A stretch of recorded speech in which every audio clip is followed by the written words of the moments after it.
Jai Bharati. Namaskar. Today we will try to understand Maslow's hierarchy of needs in context of Bhagavad Gita. We will try to draw an analogy and we will try to have an example of pole vault and we will try to explain the entire thing. So let's start. The pole vault of consciousness. Why Bhagwan Krishna goes beyond Maslow? So let's understand that there is a Olympic Games and you are sitting in an Olympic stadium. The pole vault competition is going on and the bar is set above more than 6 meters high. So there are scores of athletes trying to achieve this particular milestone, that they want to win the pole vault competition. So now let's ask a question. Why doesn't the athlete simply jump? Why spend 3 years, 4 years or 5 years of training? They keep on running, hours and hours of running, strengthening their muscles, doing push-ups, perfecting techniques, mastering balance.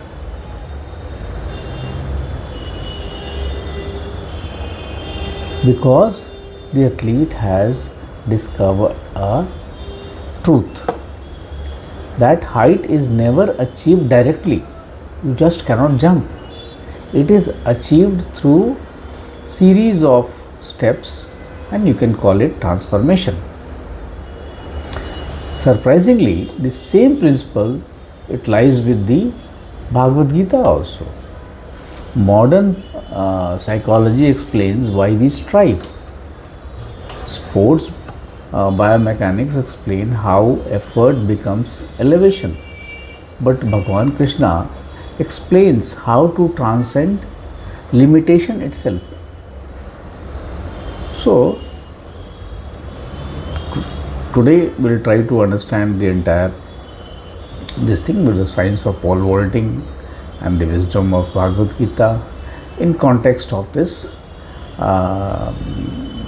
through the Maslow's hierarchy needs. So now the question comes, who is athlete? So in the chapter 13, Bhagwan Krishna is asking this particular fundamental question, who are you? Here he actually distinguishes between the kshetra, the field, and the kshetragya, the knower of the field.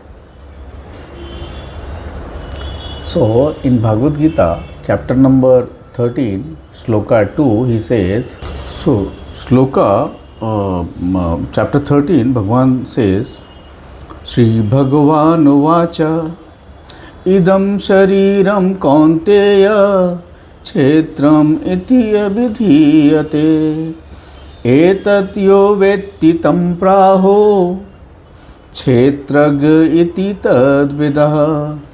So here he says, this body is called the field, O Arjuna, and the one who knows the field is called the knower of the field.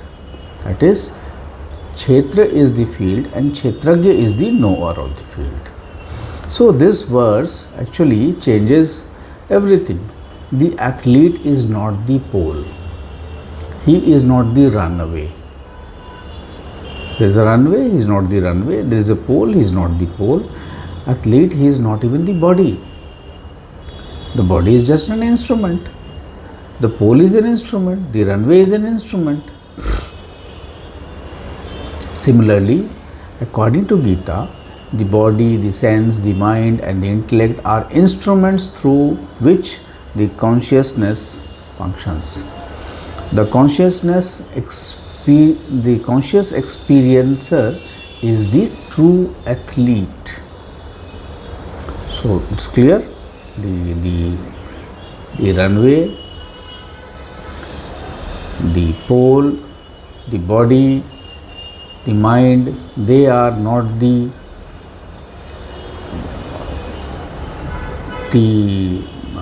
athlete. The athlete is the experiencer, or the consciousness is the true athlete. Now let's take what is the stadium. So the stadium, you can call it the entire universe. The athlete enters a stadium whose rules are already fixed. There is a gravity which is already present. The wind is blowing according to natural laws. The judge do not change the rules for any individual. Everyone is same. Likewise, every human being is born into a universe governed by Prakriti or nature. Gita calls this as field. Nobody chooses gravity, nobody chooses birth, nobody chooses time. Nature already exists. The question is not whether we like its laws or not. The question is whether we understand them. So, the Maslow's, when you read the Maslow's first, the hierarchy of needs, the Abraham Maslow, actually he observed that the human beings they have needs. They have the few basic needs, and they are food, water, sleep, safety, and only then they pursue achievement. The athlete cannot attempt a world record while exhausted or starving. His journey begins with nourishment and recovery. This corresponds beautifully to the positive role of tamas. So tamas is when you fall asleep, or when you are resting, when you are sleeping, when you are healing your body, it's tamas. So Bhagavan Krishna, he says, in chapter number 14, he says, no tamas to be born of ignorance, means because of ignorance tamas is there. It dilutes all being and binds them through negligence, laziness and sleep.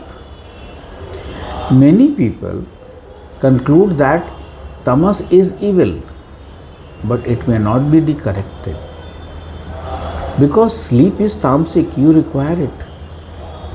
Without sleep, the body cannot recover. It's like charging. In fact, sleep is charging with the soul. So tamas is not wrong. Tamas is not evil. Matter itself possesses stability. The entire stability is due to tamas. Mountain stands because of stability, because of tamas. Our bodies heal because of stability, that is tamas. So healthy tamas gives us rest. Excessive tamas gives us inertia. So the resting athlete represents balanced tamas. The athlete who never begins represents excessive tamas. So mild tamas is important. Now, what is the runway? The runway through which the athlete runs is actually the dharma. The runway is perfectly prepared, straight, it has a level. If there is grass required or whatever, it's there. If there is a cement runway or a grass runway, it is there. There is a law, and it's for, if it's muddy, the athlete would slip. So it gives us stability. If it is icy, the control will disappear. This is dharma. Dharma is not merely morality. It is the stable order which makes meaningful action possible.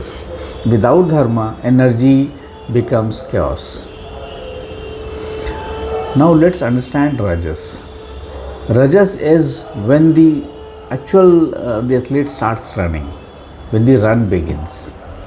Now here the athlete starts running, his muscles, which has converted energy, that is the chemical energy, into movement. Every movement of his, every stride increases his speed. Every stride stores the possibility of the future height. It can be from there where he will jump. So Bhagavan Krishna, he explains Rajas, which means Rajas is to be the nature of passion, desire. It is born out of desire and attachment. It binds the individual through attachment to the action. It loves the action, the attachment of the action, attachment of the running a pole vault. This game is the attachment. So you have to notice something remarkable. The athlete wants to go up. Yet he spends his entire approach moving horizontally. This resembles the life itself. So, years of education, years of practice, years of multiple failures, responsibilities, this appears to move us sideways. Yet they create the momentum for the elevation. This is karma yoga. Action performed with discipline. It has to be in disciplined way. The energy is to be not in there's no restless activity. There's no laziness. There's a purposeful meaning to the entire, all the actions. So this relates to the Maslow's middle level. Maslow now, he speaks about belonging, about esteem, about achievement. The athlete seeks excellence, recognition, mastery. These aspirations belong to the Rajas. Rajas is therefore not an enemy. Without Rajas, there would be no science, no arts, no civilization, nothing. Even the entire Mahabharata, Arjuna will not be standing because of Rajas. You need a desire to do something. So the problem is not action. The problem is the attachment to the action. Now the pole plant, the buddhi. You have a pole which helps you to rise and cross the bar, cross the vault. So here the athlete plants the pole on the ground. One fraction of a second determines success or failure. Speed alone is not enough. The intelligence must guide the athlete. The entire energy has to be in tune with his intelligence. This is buddhi. And this has a discriminating wisdom. Knowledge directs the power for a specific purpose. Here the specific purpose is to cross the vault, to make a world record. Now sattva. Sattva is actually knowledge, harmony. Here the pole bends. Athletes appears to slow down. But has his energy disappeared? No. It has only changed its form. The kinetic energy becomes elastic energy. Exactly the same amount of energy exists, but its form has changed.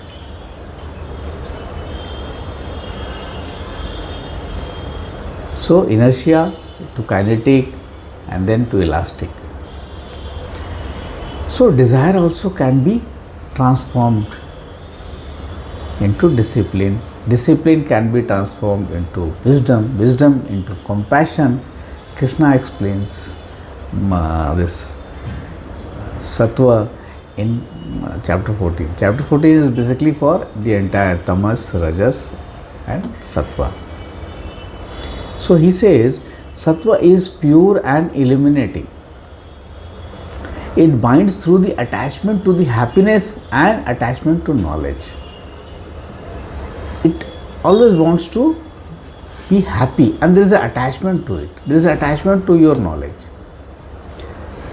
So we have to understand, even the attachment can become a bond. So here attachment has a bit negative thing. So sattva is also not,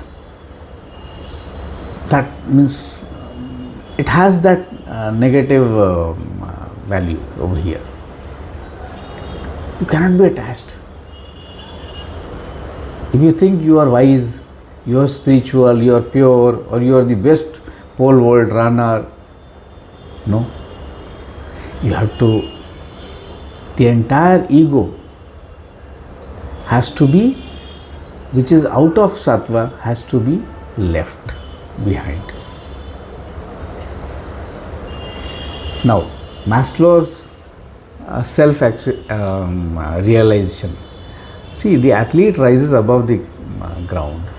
Everything appears as there is no effort being done. It's very sort of effortless. Maslow calls it, this particular action, as self-actualization, the fullest expression of one's capabilities. His creativity, his mastery, the purpose is all evident over there. This is the highest point in Maslow's original hierarchy. Now Bhagavad Krishna says, the bar, the vault. So, see, the interpretation will be different from most of this thing. Bar is not the success. Leave Maslow now. You may call it success. Bar is not the success. Bar represents the outer boundary of a conditioned existence.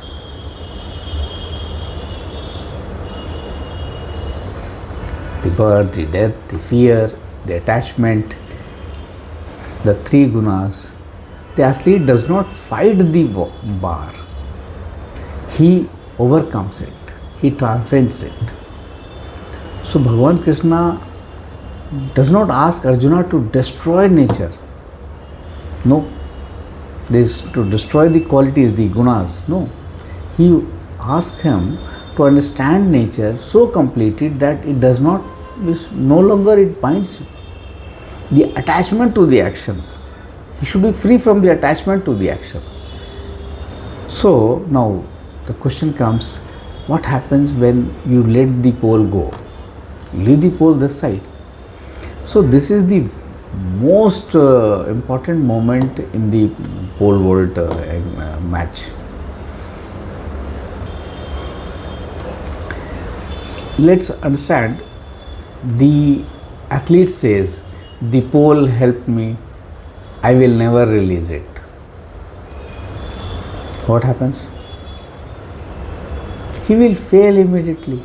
The pole, the purpose of the pole is finished. It was just to give him the stability, the motion, and to overcome the bar.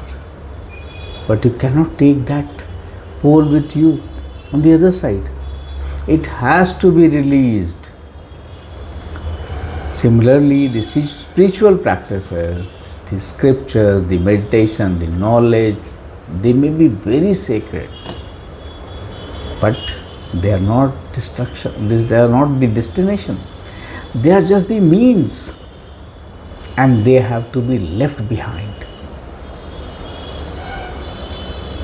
So When one transcends these three gunas, arise from material nature, one becomes free from birth, death, old age, sorrow, and attains immortality.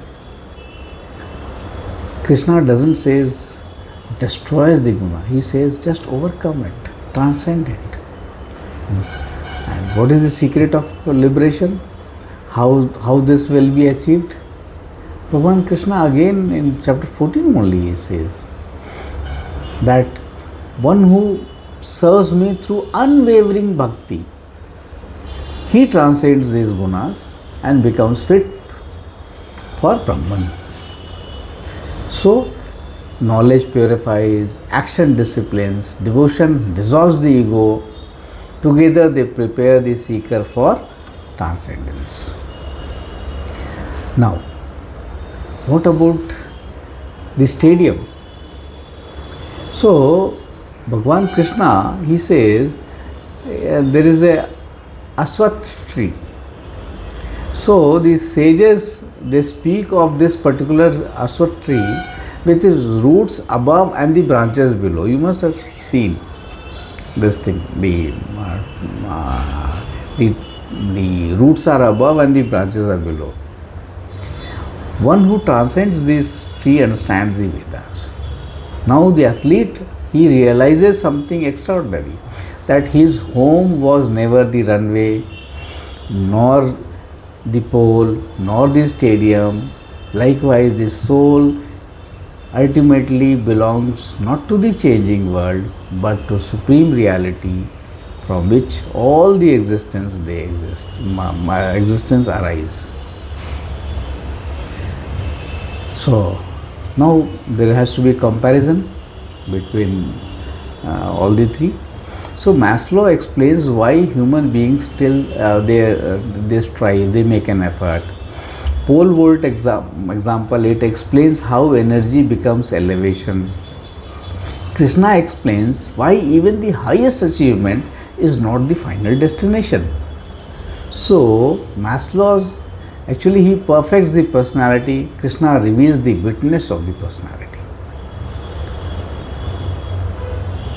So you can say Maslow is talking about the jiva, and Krishna is talking about the witness to the jiva. So athlete, he will never defeat the gravity, he will understand gravity. The enlightened person will never destroy Prakriti. He understands Prakriti so completely that it will no longer be having any attachment to him. So finally, the pole is necessary, the runway is necessary, the run is necessary, the bend is necessary, even the bar is necessary. Without them, there can be no vault. So tamas, rajas and sattva are not enemies. They are just the operating principles of the nature. Tamas gives us stability, we have seen it, how the pole gives us stability. The rajas, it will give us the action. And sattva means from the action, there is you gain the height and you cross over it in the right direction. So that is the intelligence. So liberation comes only when we stop identifying ourselves with all these three. The athlete, he succeeds not because he has rejected the pole, but because he knows exactly when to leave the pole. He should know this. He cannot reject the pole. He has to accept the pole, but to release it at the right time. This is the message of Bhagavad Gita. That we should understand the field or the kshetra. We should understand the knower or the kshetrajna, and we should understand the gunas, the three gunas, to become a gunatit or nirguna. Going beyond guna is being gunatit. So now we discover that the self, the eternal self, was never limited by the runway, the pole, or even the bar, like the athlete. Thank you. I thought that somewhere see the Maslow, the basic needs, which talks about the tamas, basic need, eat, sleep. So how the knowledge beyond Maslow, much profound than this Maslow's, has been there for ages in our books. Bhagavad Gita is it really helps everyone in all the directions, in all the spheres of life, for us to understand. So hope you would like the comparison between all the three, between Maslow's, Bhagavad Gita and the whole world example. Thank you. Namaskar. Jai Bharati.